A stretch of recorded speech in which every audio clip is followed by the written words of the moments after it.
আমাদেরকে আশ্বস্ত করে বাড়ি থেকে বার করার জন্য যখন বেরোচ্ছিলাম শেখ রাজার নেতৃত্বে 17 নম্বর ওয়ার্ডের এই অশান্তি সংঘ ক্লাবের সামনেটা একটা জমায়েত তৈরি হয়েছে।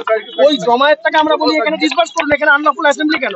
তাই 200-250 লোকজন গাড়ি ঘিরে সেখানে গাড়ির উপর হামলা আক্রমণ এই পরিস্থিতি। হ্যালো,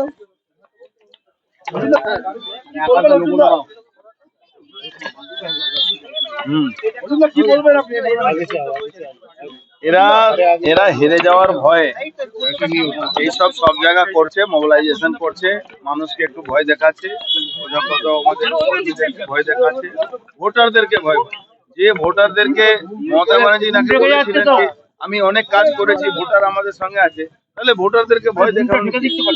এখানে এই অবস্থা হয়েছে, এখানে একটা এমন সিচুয়েশন করে কমিউনাল দিকে নিয়ে যাচ্ছে, এইটা তো ঠিক না। আমরা প্রশাসনকে এখনো বলেছি, ইলেকশন কমিশনকে বলেছি এটাকে ইমিডিয়েট স্টপ। শাসক দল বলছে বিজেপি এলাকা উত্তপ্ত করছিল। শাসক দলের কথা তো উত্তর আমি দেবো না, আমাদের সঙ্গে যা ঘটনা ঘটেছে তার উত্তর আমি দিতে পারি। শাসক দল কি বলছে, শাসক দলের বক্তব্য কি আছে সেটা আমি